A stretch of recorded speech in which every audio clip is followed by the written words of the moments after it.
Vendredi, journée de ton contrôle. Eh oui, c'est déjà vendredi. Je sais que toutes les journées se ressemblent en tant que telles, mais le vendredi, il y a toujours un peu plus d'enthousiasme. Peut-être que tu auras droit à un petit souper spécial, peut-être que tu auras droit à des permissions qui sortent de l'ordinaire.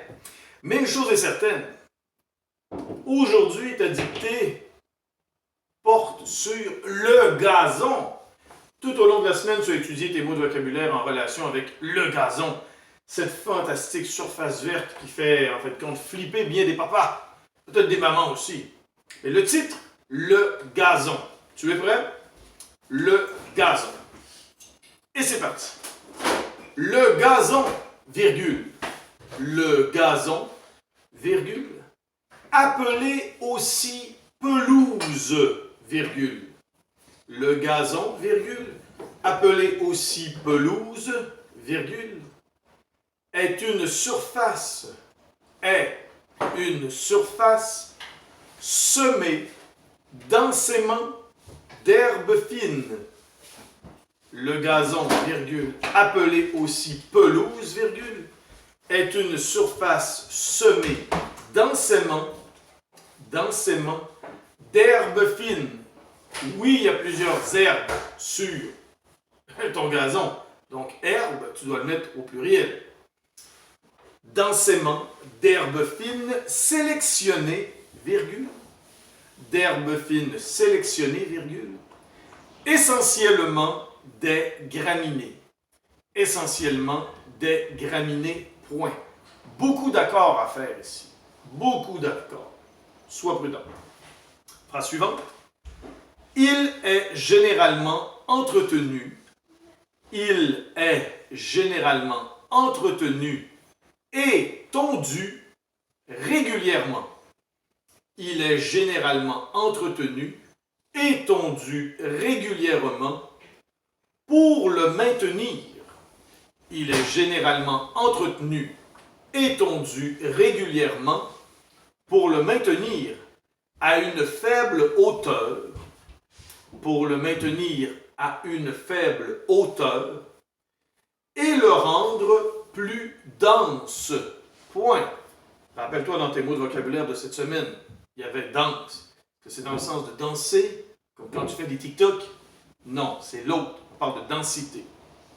Je te répète ça.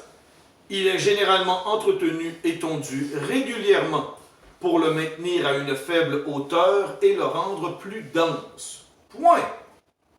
Phrase suivante. Les propriétaires aiment bien avoir. Les propriétaires aiment bien avoir un gazon bien vivifiant. Les propriétaires aiment bien avoir un gazon bien vivifiant et ils détestent, il ici le remplace les propriétaires. Et ils détestent voir des pissenlits pousser sur leur gazon adoré. Point. Les propriétaires aiment bien avoir un gazon bien vivifiant. Donc, tu as deux fois le mot bien ici. Les propriétaires aiment bien avoir un gazon bien vivifiant. Et ils détestent voir des pissenlits pousser sur leur gazon adoré. Point. Phrase suivante. Pour être bien riche et fourni, virgule. Pour être bien riche et fourni, virgule. Le gazon a besoin. Pour être bien riche et fourni, virgule.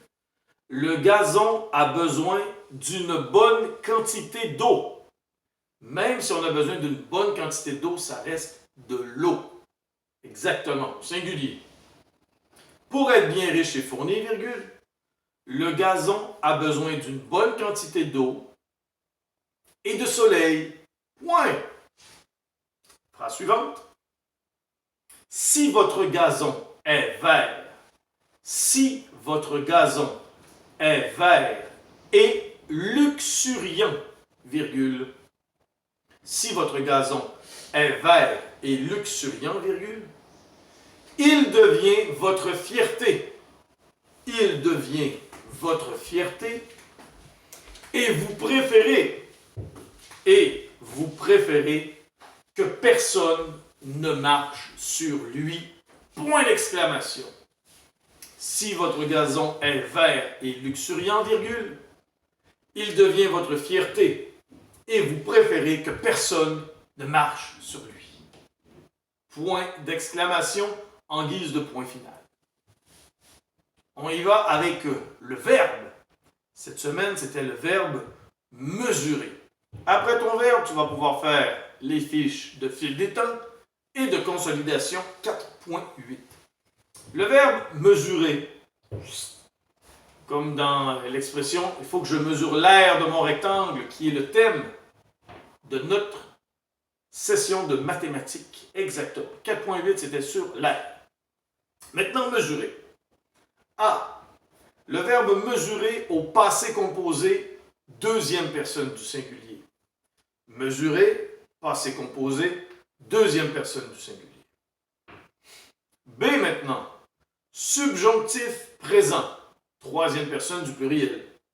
Subjonctif présent, troisième personne du pluriel. C. Futur simple, première personne du singulier. Futur simple, première personne du singulier. D. Passé antérieur, troisième personne du singulier. Le passé antérieur, troisième personne du singulier. E. Conditionnel présent, deuxième personne du pluriel. Conditionnel présent, deuxième personne du pluriel. F. Plus que parfait, première personne du pluriel. Plus que parfait, première personne du pluriel. G maintenant.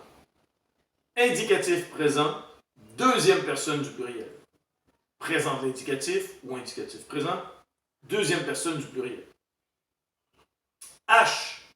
Impératif présent, première personne du pluriel, sujet sous-entendu.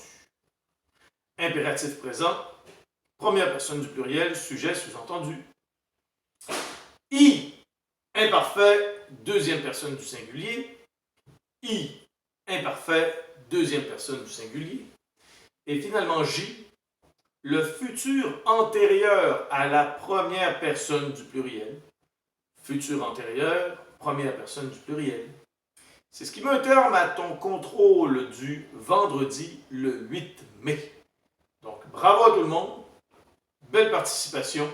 Continuez comme ça. Et surtout, on ne lâche pas. À la prochaine.